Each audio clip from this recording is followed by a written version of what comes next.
Hello everybody, welcome to lecture 4 of CS224D. Today I think is very exciting because we're going to start introducing the last very basic Lego block, and then starting next week we'll actually get to really interesting juicy bits of deep learning that will then kind of fulfill the most basic Lego blocks, and from there on we can play with much more higher level kinds of models and ideas, and it'll be very exciting.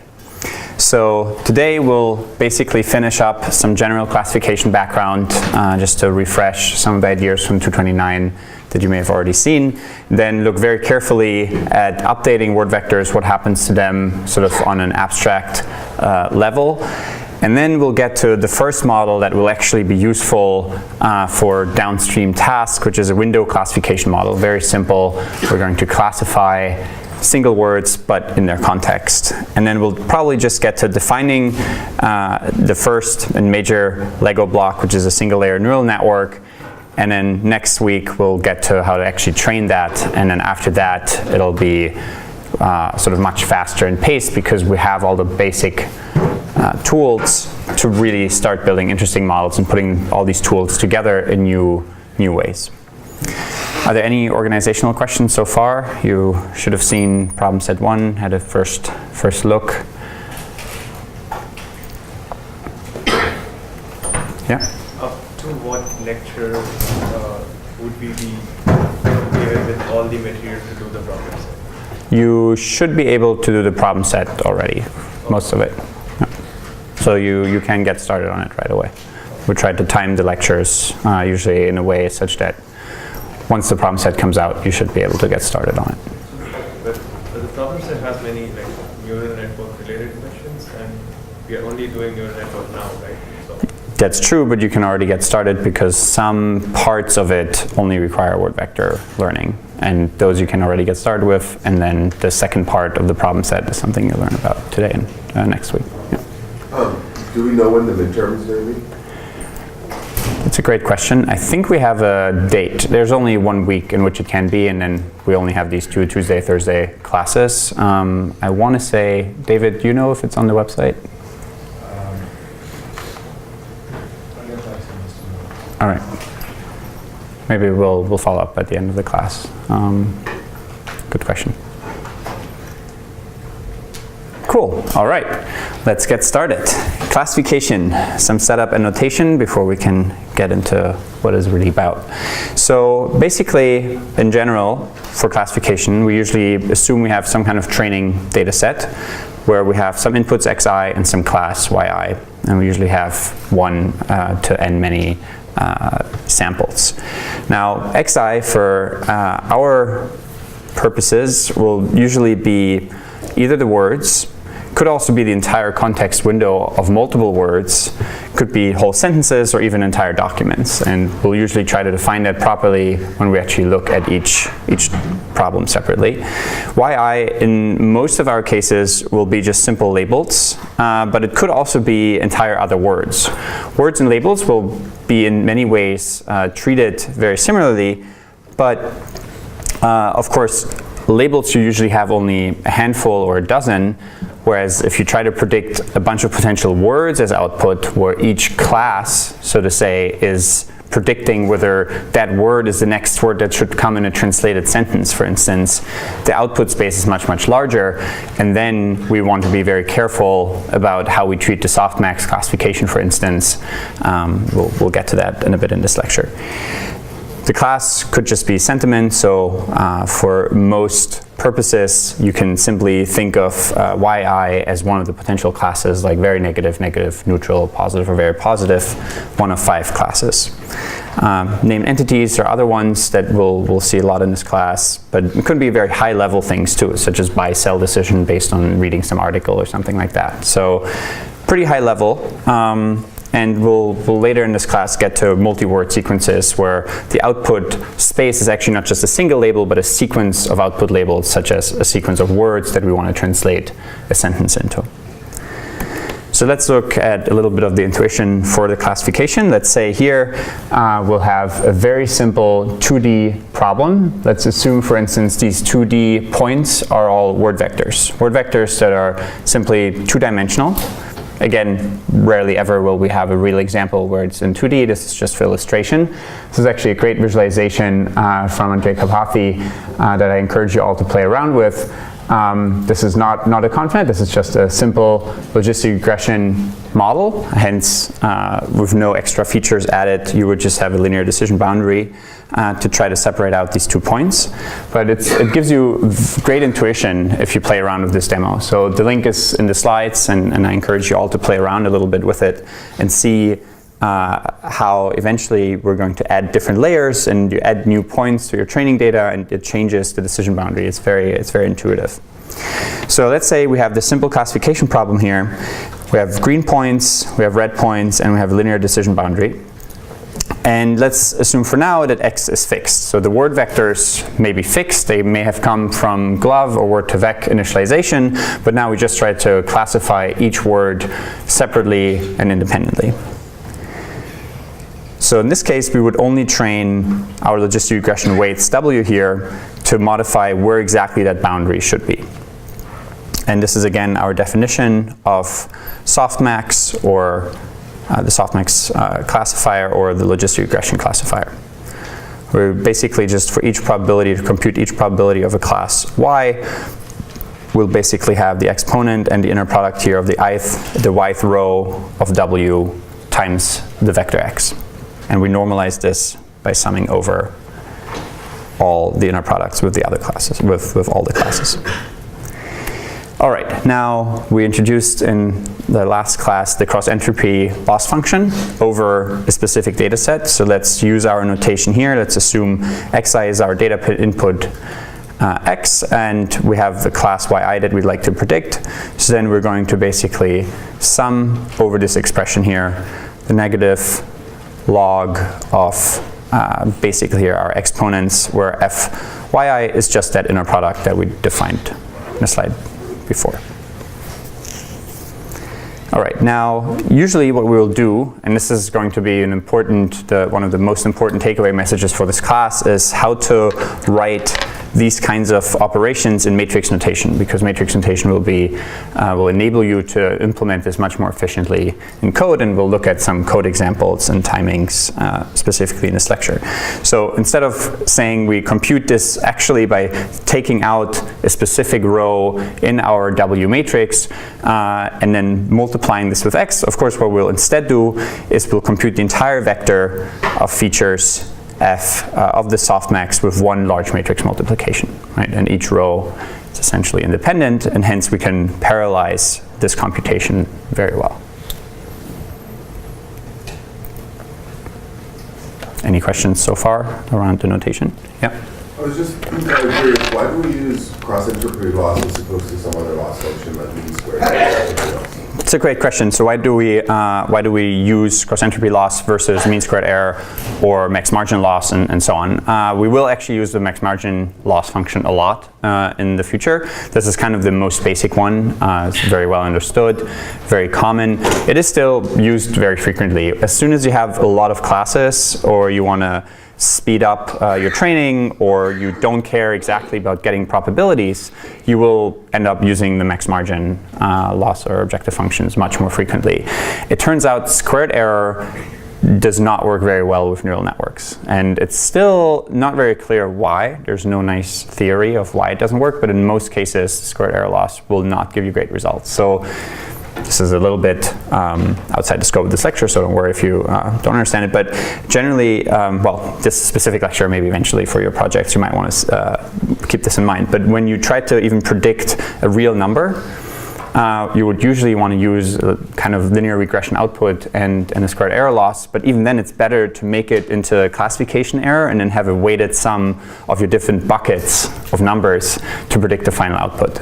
It just happens to work much better in practice. It seems like neural networks have and that's just my intuition, I don't really have a great backup for this, but they have very sort of high volatility dynamics, and so they can be very clear about it's this class, but if you kind of overfit to specific numbers, they're just not very stable. But yeah, great question. We'll look at other objective functions, and I think even the next week. all right, now whenever I say we use the cross-entropy error, I'm kind of lying, and really what we always use is a regularized version of any error. So throughout the lecture, when I focus on different kinds of loss functions, you can almost always assume that we also have our regularization term here, where we essentially assume we have a Gaussian prior on all our weights, all our parameters of our model, and we'll try to keep those to be close to 0 if we can. And we're going to penalize in a square term here any deviation from 0 for all our parameters. Otherwise, we'll always overfit these very powerful models. Yeah. Yeah, I just wanted to ask on the previous slide, so we're talking about x as d-dimensional, so that would correspond to like one word, I guess. Wouldn't the number of features you have hand once you have? That's a very good question. We'll, in fact, talk about this right here. You're right. X will be our d-dimensional word vectors, for instance, often, and we have a lot of word vectors. That's a lot of parameters, and so you'll very likely overfit. And if you want to train your word vectors, you better have a very large supervised training data set. Otherwise, it will overfit very quickly. And we'll cover throughout this class a lot of techniques on preventing overfitting. In fact, some could say that a lot of the techniques in deep learning have been around for 20, 30 years, but it's really now that we understand, one, that if you have enough data, the data by itself almost regularizes your model. And we have various techniques, which we'll cover in this class, such as dropout, or now even stochastic depth networks, where you have variable numbers of layers and so on. There are lots of different techniques, sparsity constraints and so on, that we'll cover in this class in the upcoming weeks to try to regularize these models better and better. And in fact, sometimes you might not want to update the word vectors at all. We'll get to that in a bit in this class. In today's lecture. So basically, this regularization term will help us prevent overfitting, and this is one of the most important graphs that you may see in any machine learning class. In fact, when I took my very first machine learning class, the professor said this is the most important graph in machine learning. Basically, the x-axis, and it's by design here that I didn't write a specific one, it's essentially the model power, or the number of parameters, or the amount of training time that you have, and things like that. So basically, things that make your model more powerful and more accurate. And then on the y-axis here, you basically have your error. And in blue, you have your training error. And as you add more and more parameters, for instance, your word vectors, that's the one thing we now know already. If you make your word vectors 500 dimensional, and now you train them, your training error will go further and further down. But at some point, your test error will actually start increasing again.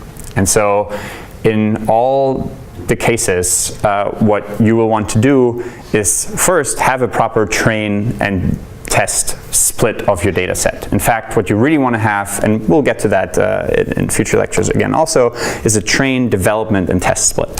And you're going to want to compute this graph on your development split.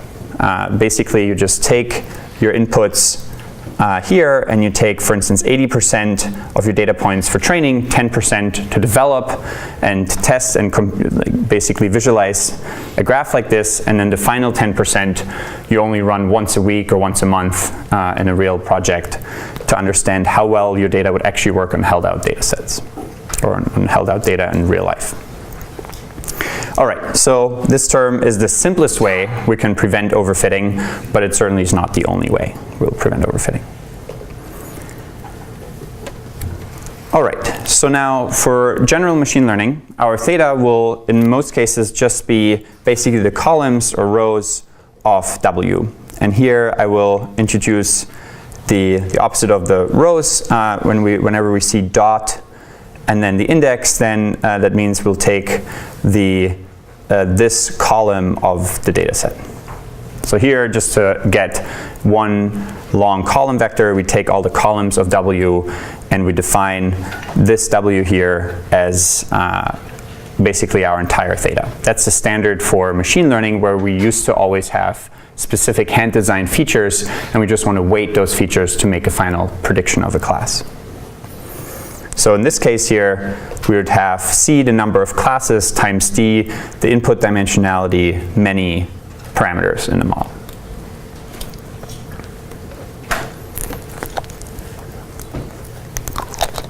And that's the only thing we would update when we update our model. And we compute the gradients, and we plug that into stochastic gradient descent method to update our theta. And in this case here, all we would do is basically update this decision boundary. Now, in deep learning, we want to try to do end-to-end learning. So anything that can be learned, we try to learn.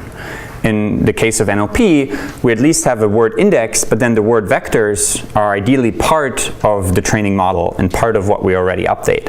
And so what we'll more commonly see is that we have both W, the softmax or the logistic regression weights, as well as the word vectors. And that now, of course, increases, and you already pointed this out, the number of parameters by a lot. Because V, again, is the size of our vocabulary, and D is the dimensionality of our word vectors. So we have here 500 times 100,000. So all of a sudden, you have way, way more parameters than you previously did. And so, like you said, overfitting is very likely. All right, now overfitting is one of the many problems with this, and here I'll show you an example of the very simple word vector example of what this could look like. Let's assume we're trying to train a simple logistic regression classifier on movie review sentiment. And in the training data, we have the words TV and telly. Let's say it's a British data set. And in the testing data that we don't see during training, we have the word television. Originally, we would hope from training our great word vectors that TV, tele, and television are all close by in the vector space. And again, usually those will be 200-dimensional. Nothing will ever in real life be 2-dimensional. But let's see what this would mean, what this means when we say we update the word vectors and we basically include them in our updatable theta vector. So what happens now when we train the word vectors? What do you think would happen intuitively when you start propagating TV and tele, and you might say they are negative, for instance? Well, they will start moving around. And the words that we also had pre-trained word vectors for, but that did not appear in our new supervised training corpus, they will stay where they are. So TV and tele might all of a sudden move over here because we keep projecting into them, you're negative. We're going to try to make it easier for the model to predict that you're negative, and maybe it'll be easier for the model to push them all into one specific area of the high-dimensional vector space to create a very simple decision boundary. So here we had in the training data TV and tele. Now those two might move over here, and in the testing data, television will stay where it is, right? And in general, because we only saw the word television in the test data set. Now, of course, when we try to classify the words, we will misclassify television if we see it at test time only, right? And that's not ideal. So we lose a lot of the power of the unsupervised word vectors if we update them on a very, very small data set. In fact, I have a fun visualization I might try to pull up. Where did it go?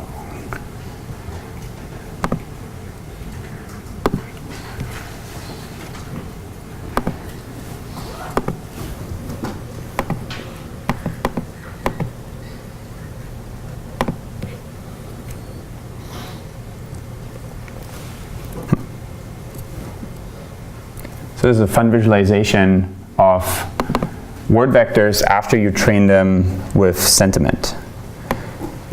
So here we again projected down high-dimensional word vectors into 2 dimensions, and after you train them on just sentiment analysis, so very simple sort of positive, negative task, what we color them here in is basically the probability of being positive. So the more blue the vectors are, the more negative they are, and the more red they are, the more positive these vectors would be by themselves if you were to classify this model. And if you go in this part of the space, and again, these are just the two first principal components of the space, you see that stupid, bland, thin, waste, awful are all pretty negative words, and they cluster together. So whatever we initialize them with doesn't matter anymore. They lost all this beautiful, king minus man plus woman stuff, and now all their vectors are capturing is whether they're positive or negative.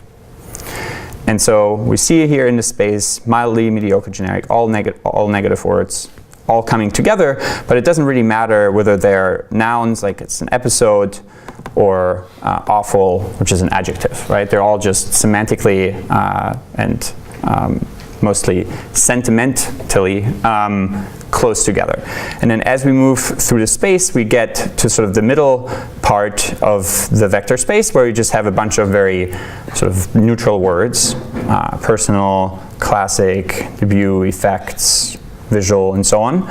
And then as we go further and higher up in the space, we see more positive words.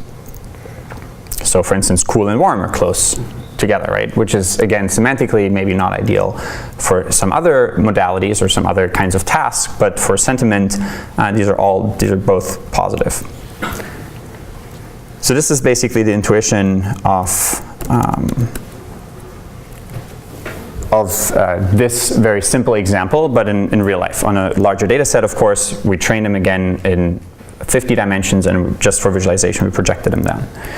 All right, so the main take-home message here is that if you have a very small training data set, you never want to update your word vectors, because you will just overfit to that data set. However, if you have a very large data set, it often works better to also train a word vectors for the specific task that you have. So for instance, if you train a machine translation model and you have many gigabytes of training data, it's fine. In fact, at some point, if your data set is large enough, you don't even need to do any of the interesting word vector initialization stuff that we talked about in the previous lectures, word2vec and glove and so on. You can just train on the tasks that you have, and that's it. So, but that you need very large data sets for that. Generally, if you have medium-sized data sets, and again, this also depends, like what is medium, small, and large? It kind of depends on your task. If you have just a binary classification problem, you might get away with a couple of thousand examples. If you have something like machine translation, where your output space is a sequence of words, of thousands of different words in another language, you may need a lot more training data. 1,000 of examples per word? So in thousands of examples for a simple classification problem, where you have 2 or 3 classes, you have a couple of thousand examples per class. For machine translation, you want to have many hundreds of megabytes, ideally gigabytes of training data. Nobody really has like a how often does each word appear a kind of statistic, because you know that you have a very sort of power law distribution of words, and some words will never just, even in a corpus of billions of words, some words will only appear a couple dozen times or less. All right, are there any questions on training word vectors?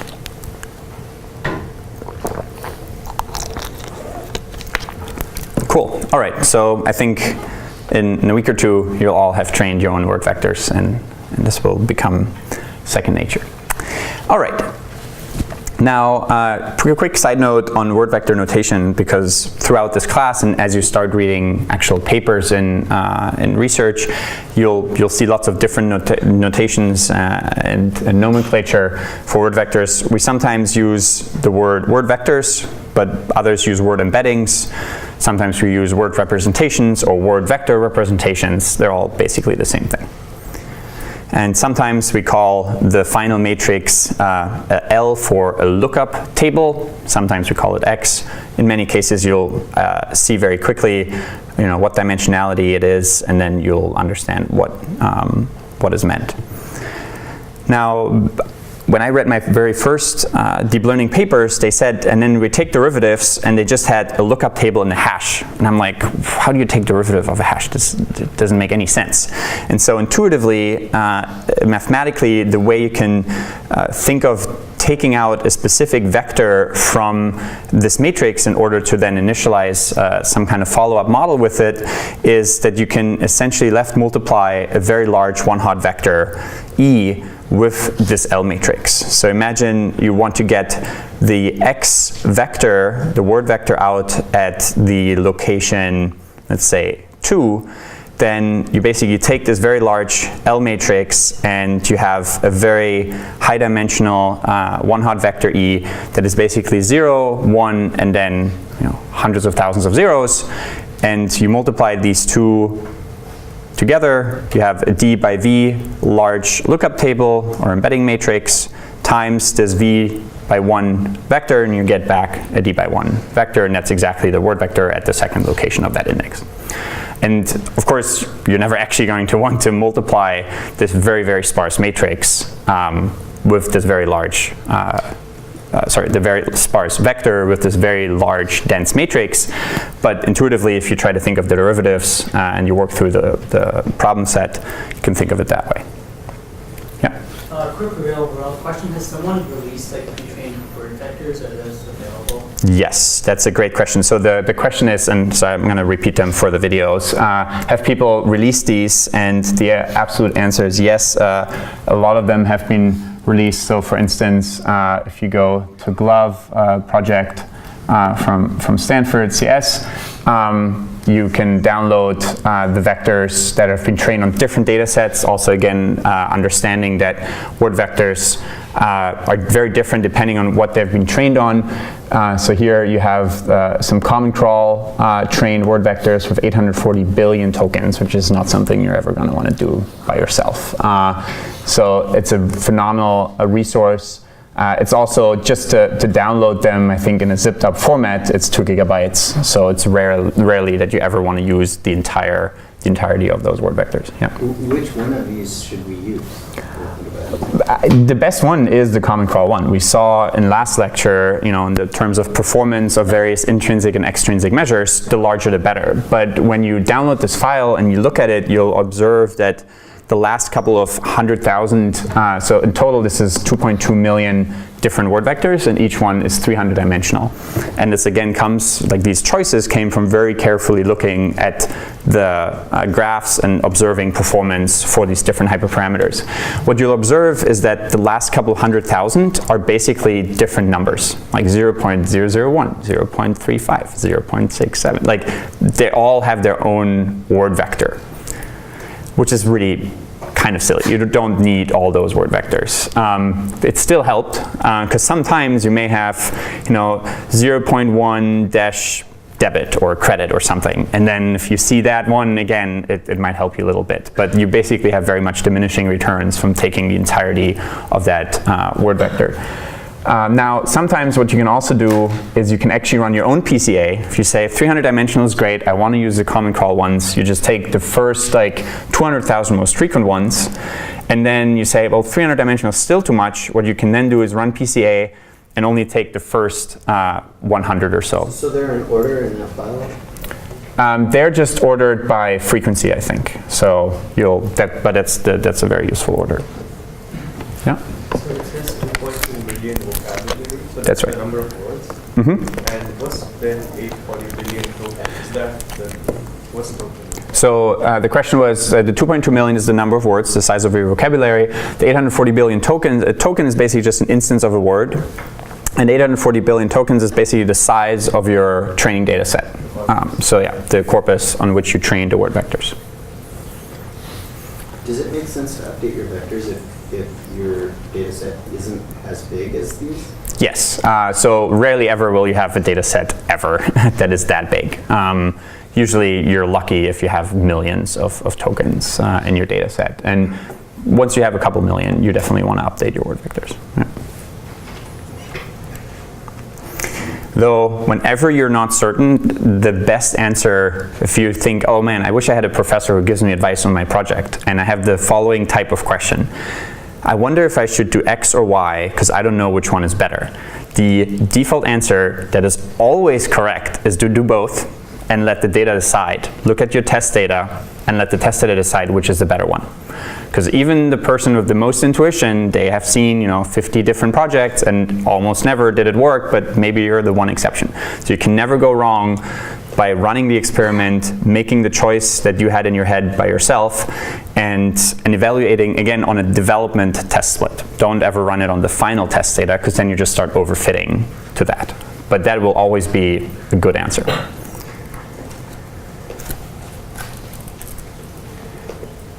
All right, those were great questions. Yes? When you said pre-trained over there, do you mean that you have a sentiment analysis that's like pre-trained it, or you have like, what is the why basically? Oh, great question. So the question is, what do I mean by pre-training? Usually when I say pre-training, I will mean that we use Word2Vec or Glove to initialize these word vectors. Later on, you can start towards the end of the class, we'll get to transfer learning, where pre-training might be you train on sentiment and then you try to predict different emotional classes that aren't just positive, negative, but might be happy, sad, ecstatic, and things like that. And then you might pre-train on an actual supervised task. But in most cases, pre-train just means unsupervised Word2Vec, Glove style training. Cool. All right, so now word vectors, great, useful first step, but rarely ever do we use word vectors just by themselves. They're the first step towards training some real system. So let's get to window classification, which is the simplest of the useful deep learning models. Basically, we're trying to classify rarely ever a single word by itself in complete, independent of the context. Most words appear not in isolation, but in some linguistic context. That context could be images, but in most cases for this class, it'll just be the other words around it. And it's incredibly useful to actually consider that kind of example. So for instance, here are a couple of fun examples where really you have to have the context to understand and even classify something as simple as a single word. So for instance, there are auto-antonyms, words that mean their opposite as well as their default meaning. So to sanction, for instance, can mean to permit or to punish, right? Or to seed can mean to place seeds or to remove seeds. And you have lots of those examples in English. And of course, there are other simple words, so even ambiguous named entities. So Paris could be the Paris Hilton or the Paris of France. Right? Or Hathaway could be Berkshire Hathaway or Anne Hathaway. So it might be an organization, it might be a person.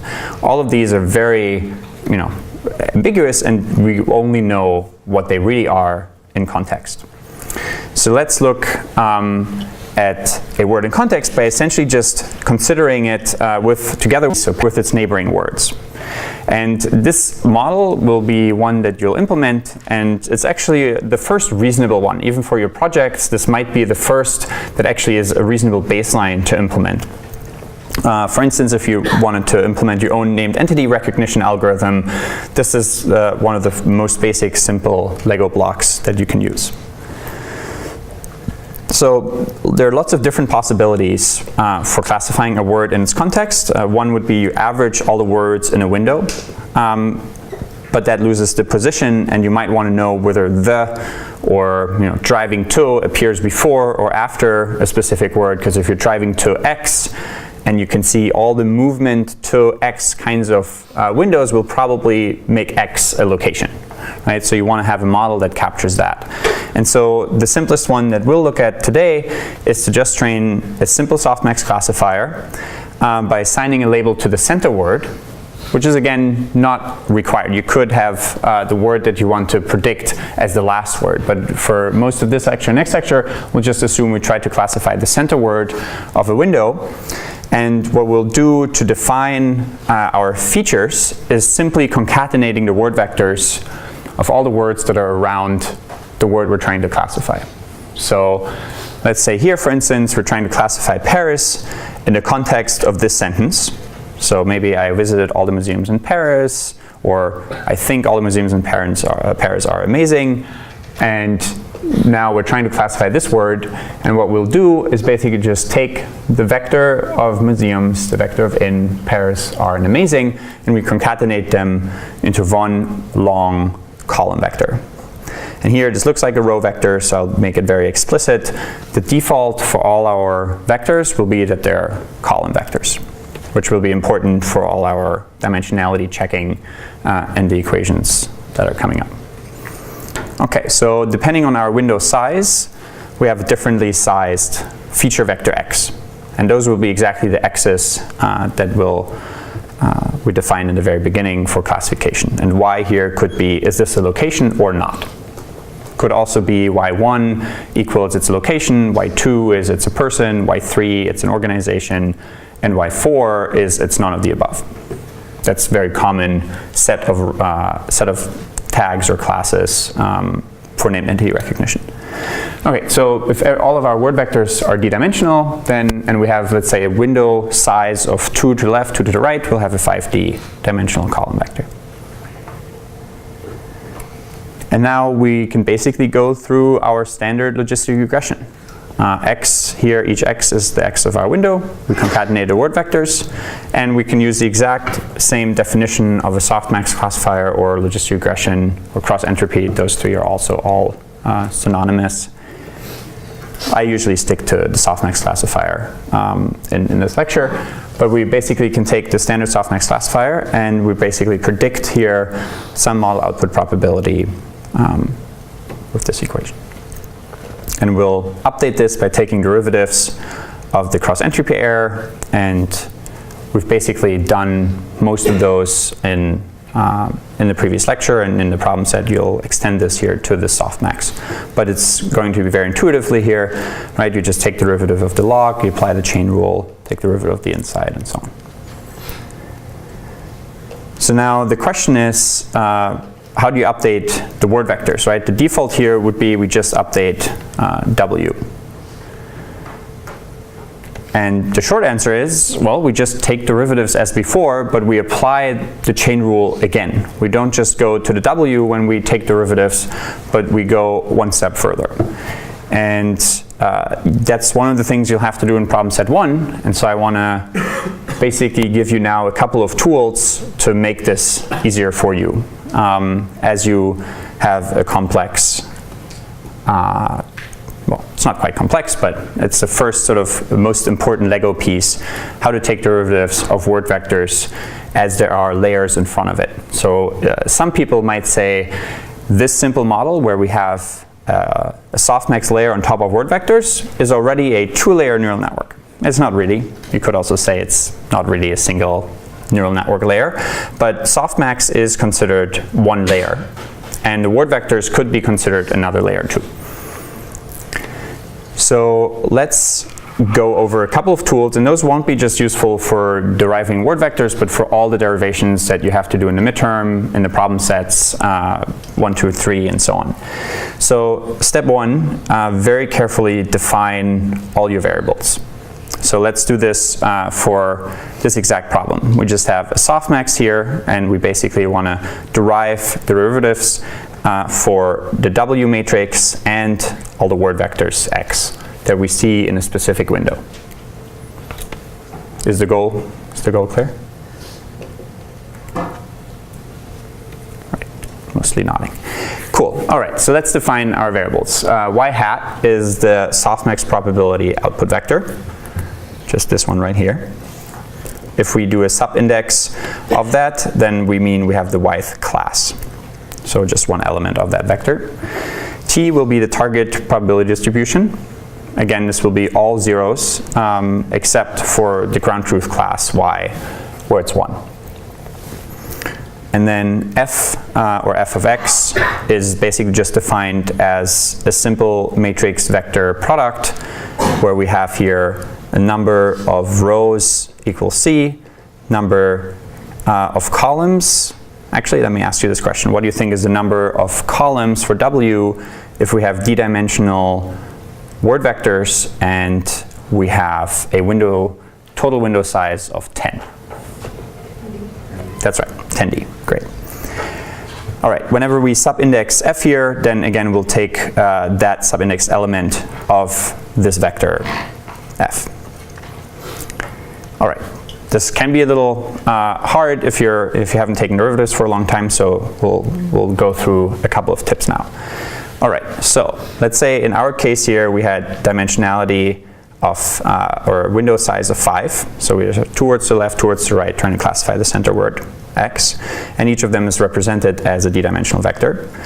And the first thing is not just define your variables, but also carefully keep track of their dimensionality. Because whenever you have any multiplication in your derivations, and you already know just from understanding what matrices you can multiply with other matrices or vectors, and they don't actually are proper multiplications. Let's say you try to multiply x times w, and x is a 5D vector, and w here is a c by 5D. So you have x on the left side, you already know this is not a proper multiplication, and you already know you made a mistake. And once you implement this in code, it will also nicely throw an error. All right, now step 2, know that chain rule. Don't forget which variables depend on what. So if we have x here, for instance, and you want to basically take the softmax of fy of x here, the yth element of this, make sure you sum over all the classes, and make sure you know that your x is actually in fc of x. So sometimes we'll just write this whole vector as its own variable, but make sure you understand that the variable, this vector actually dependent on a specific other variable. So you can write it as a function also.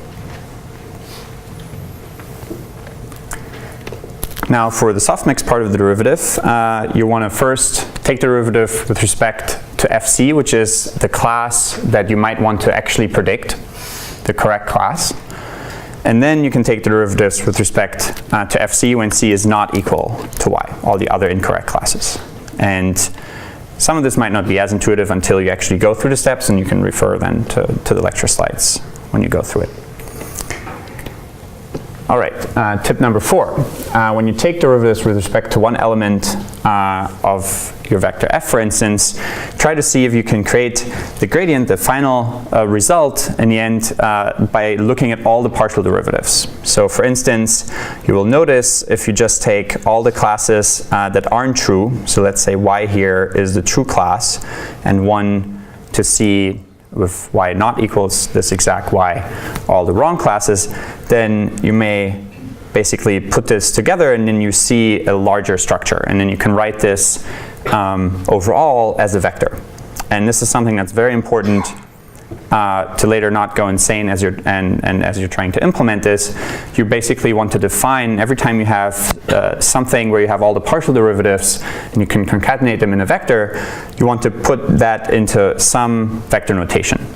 So maybe you can see this being your derivative, and now this doesn't maybe intuitively look like a vector, but then you can see, well, if I just subtract always something on this side, which is 0, then I can write this whole thing in terms of a vector subtraction. So here, for instance, y hat will be our predicted probabilities, and t will be our target. And we'll subtract t. This is basically our target probability distribution, which happens to be exactly one of the things that we defined in our notation in the beginning. And we'll define this as delta, and we'll become good friends with delta in the next couple of slides or in lectures. All right, now we're almost at the end. So tip number 6, when you start with the chain rule, first you can write out explicit sums and then look at all the partial derivatives to get a good sense of what's going on. So for instance, as you write down this chain rule, you will at some point hit this kind of sum, and that's very intuitive. You'll have some delta, and don't worry if you don't understand how we got there, but you'll have some delta times the transpose of your softmax matrix. And it's very intuitive what's happening here for each of the classes. But in the end, and this is kind of a skill that you'll develop in this class, you can see, well, if I multiply each of these and I keep summing them up, then maybe what I can do is I can actually combine all of this in one large matrix notation. And again, here it's very important to know that you have the right dimensionality, so you always have to keep track of your dimensionality. It's very quick to subtract points if we see any multiplication ever that isn't even a proper matrix multiplication because the dimensionalities don't add up and don't make sense. So here you can basically, will eventually see that the derivative with respect to x will be w transpose times delta. And again, if some things are not clear, write it all out into full sum and then try to backtrack to see if you get to the matrix notation that way. So now, to wake you back up, what's the dimensionality of the window vector gradient? So if we have here x having been the vector of all the word vectors that were concatenated, and we're trying to classify the center word.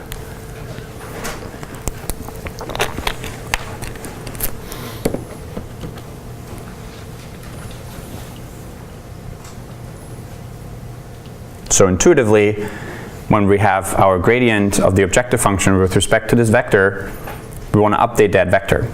So what does that mean for the gradient? Yeah? If it was, well, if you have 5 words, it would be 5. That's correct. That's exactly right. So if x is the entire window and we have 5 d-dimensional word vectors, then the derivative with respect to x has to have the same dimensionality, right? We're always going to update theta new equals theta old minus the step size times the gradient of that theta. So if the theta is the current word vectors, then that's the exact update. So that is another sanity check. In the end, after all your matrix multiplications, if the final result doesn't have the same dimensionality as what you're trying to update, you've made a mistake as well. All right. So the gradient that arrives at and updates the word vectors can, in the end, be simply split up for each of the word vectors. So this is not really that intuitive, but, well, it's very intuitive, but you might not sort of derive at it by yourself. So I want to make this very, very explicit. So generally, we'll get some update delta for the entire window. And as we just said, this derivative will be 5-dimensional, but we have actually 5 separate vectors in here. And intuitively, you basically have an error message that arrives from your gradients at each of these vectors. And what we can do to update the whole one is basically just split them all up at exactly the dimensionality. So this will be essentially 5 separate d-dimensional vector updates. And then intuitively, as you update this, you will find what is the actual ID of the museum's vector in your final lookup table or embedding matrix. You find that ID, let's say museums is the 80,000th word, then you look at the 80,000 column and you update that column with this derivative. Yeah? So what happens if you have multiple of the same word in the same window? So like museums in Paris and France? That's a great question. What happens if you have the same vector, the same word in the same window multiple times? Well, it's just the same thing. You have here delta of your window, and museums happens here and here.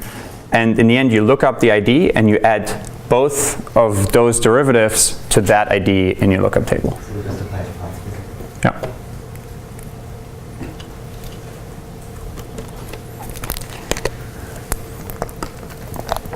So these are all the very basic applications, and again, usually I know that I will bore 1/3, I'm a little too fast for 1/3, and for 1/3 of the class it's just the right speed. Depending on which one you're at, feel free to come to office hours that we started this week. All right, so now this will again push the word vectors into areas in a way that it will be helpful to determine what are the named entities for the center word. And what intuitively this model can already capture is that when you see the word in, for instance, as the word just before the center word, you already know that this is indicative to be a location, for instance. So these are the simple things that this can now figure out. And if you have word vectors that are similar to in that you haven't seen during training, then if you had a good initialization of your word vectors, it will generalize better to this than if you just had a word index, right? And that's really the power of these word vectors. The similarity of words will enable us to do downstream tasks better and generalize better to unseen test data.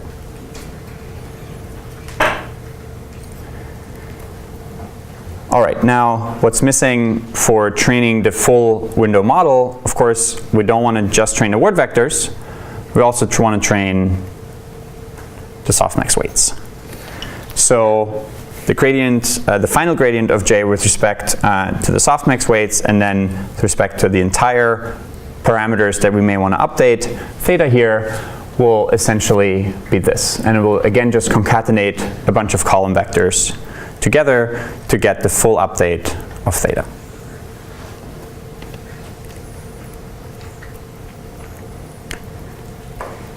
All right, any questions on the math so far? All right, great. So now a note a little bit on matrix implementations, because we'll tell you roughly how long training should take for your problem set 1 as you implement your first algorithm, but it will widely vary depending on whether you use this trick or not. So for instance, for the softmax function, there are two things that are very expensive in terms of the operations. The first and major one is that we have a large matrix multiplication. And that is basically the major bottleneck of all of deep learning, is you have lots of matrix multiplications. And these W's and X's can get very, very large. So at some point, you may have a 5,000 dimensional vector X and a 5,000 by 5,000 dimensional matrix W here, and that's basically a layer that goes from 5,000 to 5,000. It's going to be very large. And then you also have the exponents, and exponents in the computer are also not that cheap to compute. And so the most important thing for implementations in any higher level language, such as Python, MATLAB, Java, or any of them, is that you want to always avoid, as much as you can, any for loops. So let me walk you through an example, a very, very simple one that's similar to this simple example that we just walked through. So let's say we have here all our word vectors, and instead of concatenating them all into one large matrix and then multiplying them, we did just a for loop. So here are the two implementations. Let's say our W we just initialized randomly, and again we have C number of classes, and let's say we have D is 300 dimensional windows. So let's say we have gotten this from maybe from some other things, it's just for illustration. And let's say we have 500 windows in total that we want to classify. And generally, and the graders would all appreciate if you also properly define all your terms and your variables this way. Now would end up with some kind of matrix W here for our softmax, a C by D matrix, and we have basically our word vectors, which will just be a bunch of random d-dimensional vectors, and that will basically here be our word vectors as the entire matrix. So let's say we had, for instance, n many different windows, and each of the windows was d-dimensional. Now, if we did a for loop over all the windows that we have, versus we have one very large matrix multiplication where we multiply all the windows in one go, the difference is huge. So here, when you have basically this implemented as a for loop, it'll take 600 microseconds, and if you had it in one large matrix multiplication, it would only be 50 microseconds. Right? So, and right now these are all small numbers, but even in your projects, you'll have tens of thousands of windows, and you want to go over this matrix many, many times, and this could be the difference between 12 days or 1 day, right? And that will be the difference between you submitting the project on time versus you having no results to show, right? So very, very important. Yeah. On the topic of runtime performance, I noticed that NumPy doesn't by default do parallel matrix multiply. Is there a way, like clean and cheap way to get it to do that, or no? So it's still more efficient even if it just uses one CPU, but you're right, it's non-trivial to make Python do proper multi-CPU even implementations. It's super hacky and hard to make it work, and that's one of the main reasons we went through all the work, or are going to go through the work of updating the problem set 2 and 3 to use nicer frameworks that will do that for you. In fact, they will not just do it for CPUs, but also potentially for GPUs, and that will help you immensely if you have a GPU. So we can't like give it an argument and say, please use all my CPUs? Unfortunately not. There's no simple way to make Python nicely use with NumPy all the cores that you have. But this was also not done, like this was just done with simple NumPy things, and it still has that speed advantage. So just from the overhead and the efficient matrix multiplication, it already helps a lot.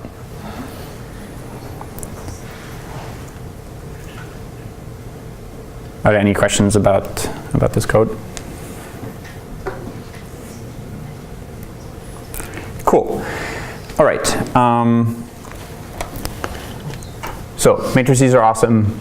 Should always do this. Also, the time it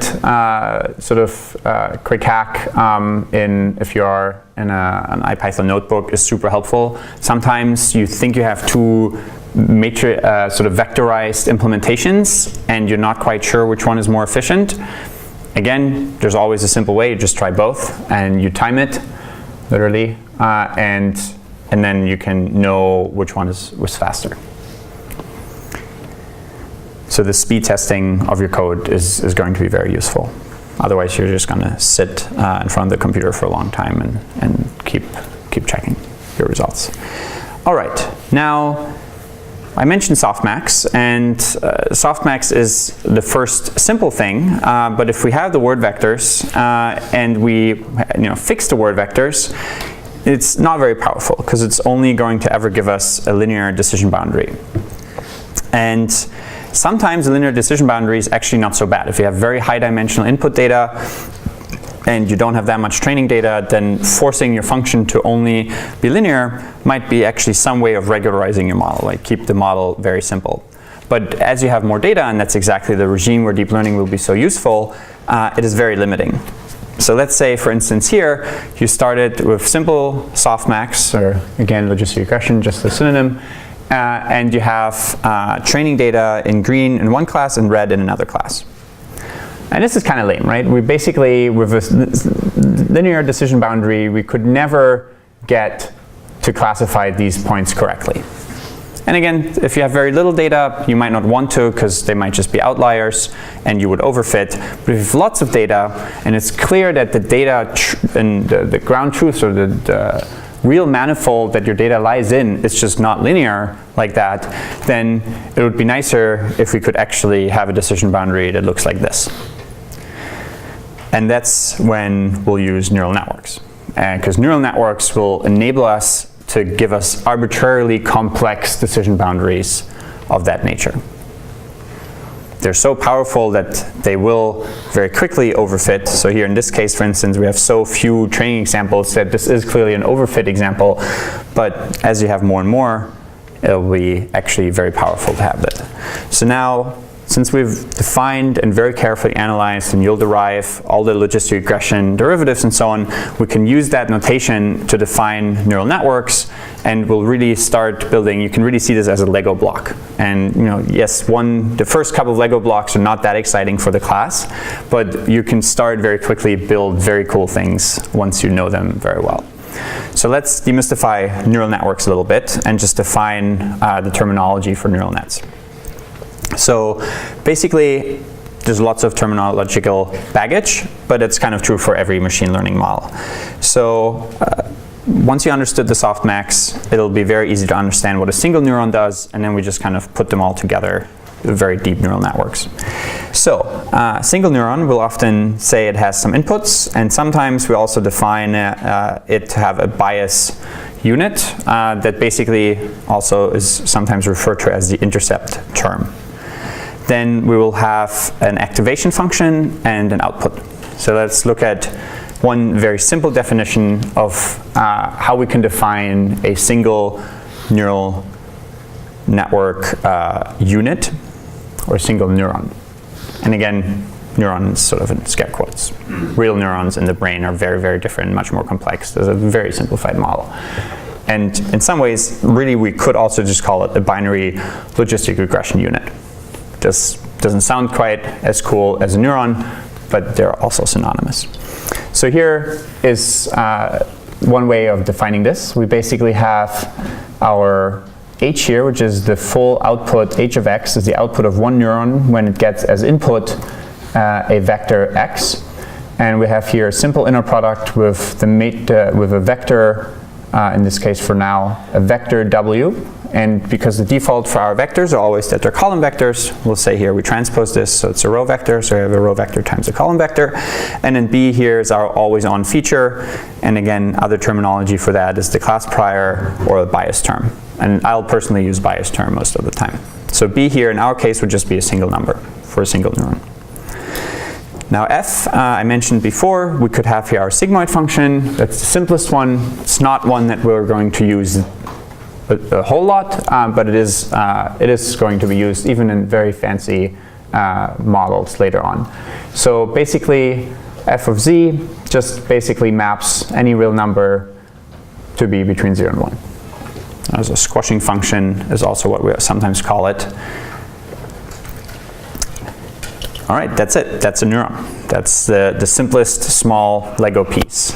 And now we can basically say, well, we have some input. These could be our word vectors that we already know. And we plug them into a bunch of these logistic regression functions or neurons. And maybe we'll do that a couple of times. And we have different neurons all on the same input. And all of them have their own bias term here. And maybe we can do that again and again. So here it's not really clear what we're trying to predict yet. So maybe what we would do is instead of giving those directly as like a single output, so here the model we've walked over before was where we tried to classify this unit, for instance, is this a part of a named entity location or not, right? And we could have had this neuron here also define, is this a person or not? And we have different binary classifiers on the same window input that we defined before. But the main idea of deep learning will be that we won't define explicitly what these intermediate logistic regression units will do, but we'll actually have another logistic regression unit that sits on top of the output of those. And now it's basically the loss function that we have on this layer that will determine what these so-called hidden or intermediate layers and variables should capture, in order to make the final prediction at this layer to be very accurate.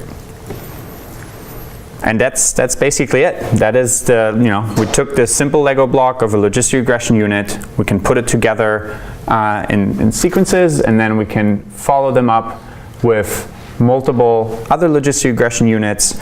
We plug them all together, and that's the definition of a deep neural network. And that is going to be the major focus for the next couple of lectures, really understanding all the notation and all the computation and learning of these kinds of architectures. Yeah? Is a multi-layer neural network the same as multi-layer logistic regression then? Yeah, you could say that. So multi-layer logistic regression, it kind of depends on how you define it, but I would say in the end, up here, you have a logistic regression layer or a softmax layer. And if you say it has multiple layers before it, then that would define a deep neural network. Or a multi-layer perceptron is another word that you sometimes see in the literature. Yeah. What is the question neuron? Sorry, say again? Plus one neuron, additional neuron, added layer. This one here? So this is the bias term. So in order to have, we'll get to that in a little bit, in order to have a bias for each of the neurons that we have in intermediate layers, sometimes people write this as a +1 here. It kind of is just notation for visualization. It basically will give us a bias term that is independent of the input. And sometimes you might want to say, this neuron maybe it's just never that useful, so the bias term is very largely negative in magnitude, which will then push, because of our activation function here, if B is very large and negative, it will go down here, and then no matter what the input is, that neuron will never be on. And maybe some neurons, for later layers, it'll be helpful that they're always on, and then if your B term is very large, then no matter what the input is, you'll always be somewhere over there. Yeah. In general, how do you decide how many layers to have? Ooh, that's a tough question. How do we usually decide how many layers we'll have?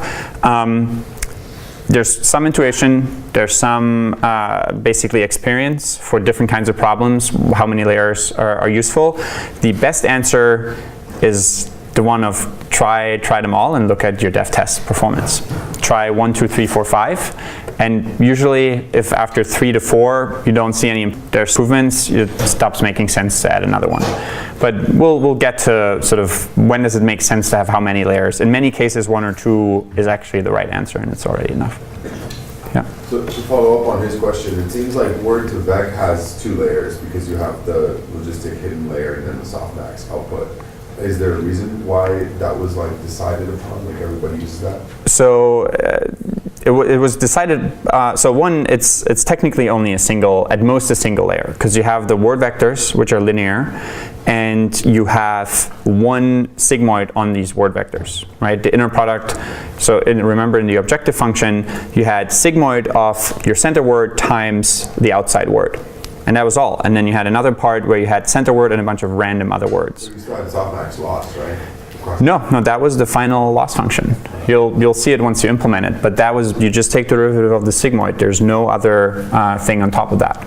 And so it is really the least deep model that has ever been called deep in deep learning. So then it's basically just a linear model, which is why it's only 1 layer. That's right. I wanted to have nonlinearities. That's right. It basically only has one output with one sigmoid. And usually what we define as one proper layer is exactly this, which is a linear layer plus some nonlinearity applied to all the elements. So let's define this very carefully. So one neuron, A1 here, its output will be computed by basically this simple sum, where we just wrote essentially out what the inner product here is between the first row of the matrix W, which defines that entire layer, and the first row times the input is basically plus the bias term is the output of the first neuron. And the second row is just the second row of W plus the bias term. And that's how we can essentially, we can put this all together in matrix notation and then just write Z equals WX plus B. And so the number of rows of W is the number of layers that we happen to have here. Sorry, the number of neurons that we have in this layer is the number of rows in W. And the number of columns is basically just the number of the dimensionality of the input here, X. And whenever we write F here, now very important, in a couple of slides before, we called F a vector. From now on, F will be a function. It will be our nonlinearity, like the sigmoid. And the sigmoid function is, of course, only defined for a single number. And so whenever we write F of a vector, what we mean is we apply this element-wise. So F of Z1, Z2, Z3, the vector, will just be F of Z1, comma, F of Z2, and so on. Yeah? So here X1, X2, X3, they are basically the different dimensions of the input. So it's a given window, and we're taking the first and third dimension. That's correct. So the question is, what is our X here? You could, for instance, see X as the window that we have, and each word, let's say the window is only size of 3, so there are 3 word vectors, and each word vector is only 1 dimension. Simplest kind of word vector you can have, just a single number. Now that would then give us exactly this kind of input. So each X here is just a single number. So this is abstractly defined, right? It could also be a single vector that has 3 dimensions, and you just classify one word vector here in isolation. So it basically is a real number. It's not capped between 0 and 1, right? That's correct. Yeah, it's just a good question. Is x a real number? X could be anything. X, in many cases, is a real number. But, and we'll get to that very soon when we look at tips and tricks on how to not mess up training these models, you do want to make sure that x isn't gigantically variant. So because if, for instance, x here sometimes is 1,000,000, then whatever comes out here and you multiply and one of your elements of x here is 1,000,000, then all of a sudden this w, no matter what it is, small random number, large random number, will dominate everything. And then very likely if you multiply this x element with 1,000,000 and w here is positive, then this A1 unit will just be always on, right? Because you will then be very quickly right here, somewhere way out here, for your sigmoid activation. So this only affects the first layer, not the ones after that? That's correct. It will only affect the first layer. So this is just the definition of a single layer, and so all of what I've just described will only be true for that first layer. Yeah? But even if that one neuron has really high activation from the input, could it learn a bias to sort of counteract that? It could, but we'll get to that very soon. But what happens if you try to optimize the function and you're stuck right here? What's the gradient going to look like if you're up here?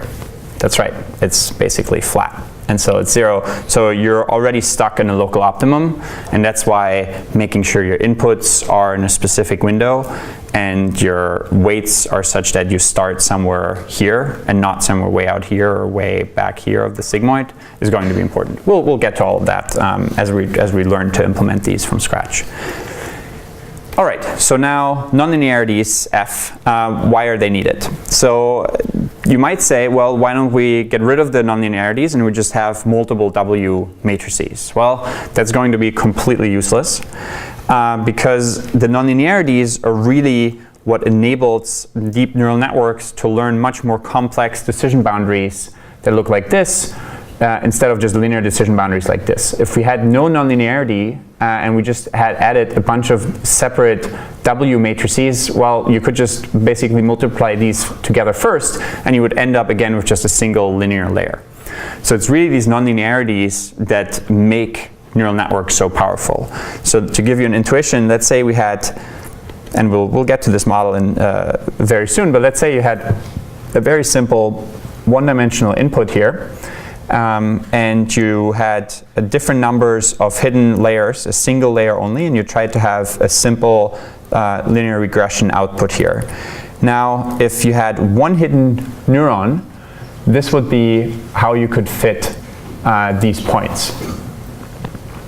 If you had 3 hidden units, you could fit this function, and if you have 10 hidden units, you can basically completely overfit this function, and your regression algorithm will be very, very overfit to this specific data set. So this is kind of a regression example, and this is a classification example where we have decision boundaries and decision regions.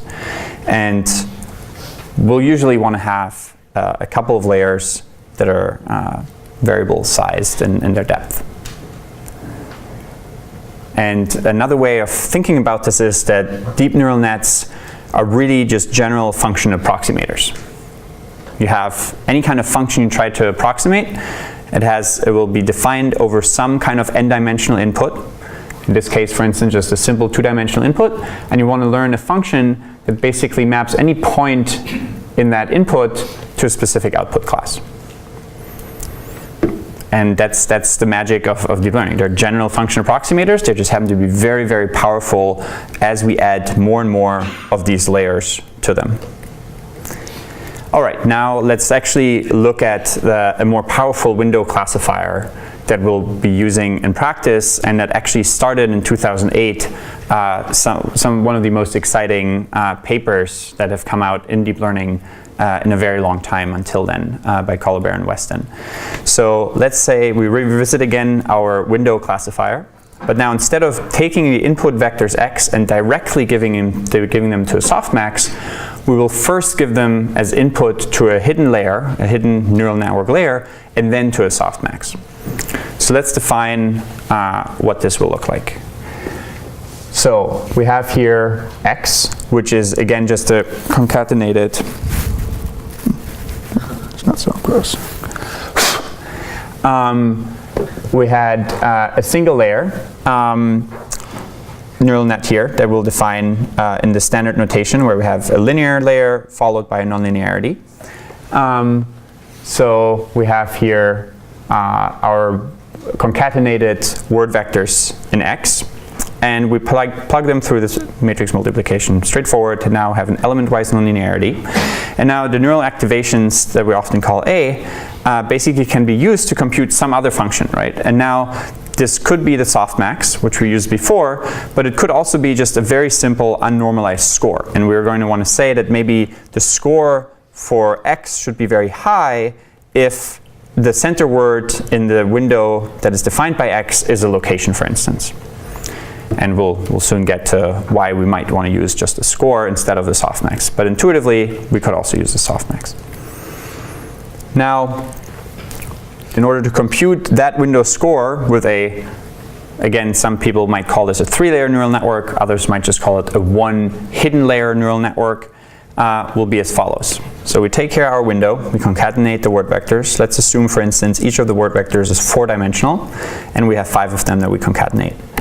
Now, the first layer will be, again, a linear matrix vector product plus the bias term, matrix addition, simply element-wise nonlinearity, and then we'll compute a score. And that score is just U transposed times A, which is just a simple inner product. So we could now define the entire computation as basically this way. It's U transpose times F of WX plus B. And that's the definition of our first useful 3-layer neural network or 1-layer hidden neural network. And again, this one is the hidden layer. Nobody quite knows what these should be learning. But you can also say, well, our word vectors are a layer, this is a hidden layer, and this is the output layer. So you might call it a 3-layer neural network.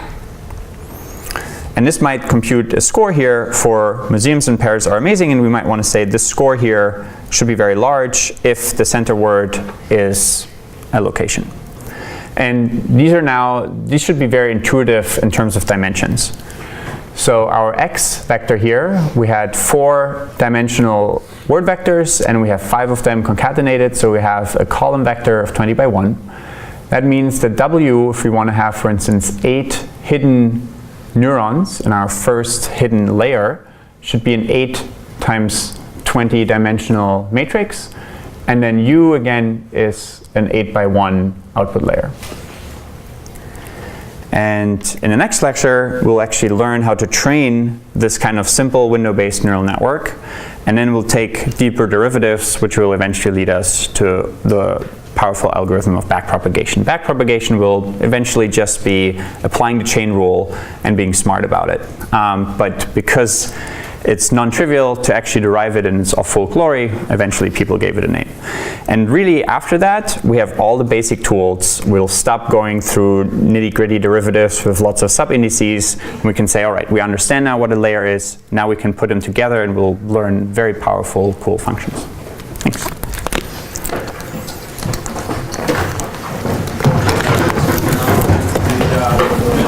Question. When in diagram of the neural nets that you drew with the axis, x-axis up to like some xn being fed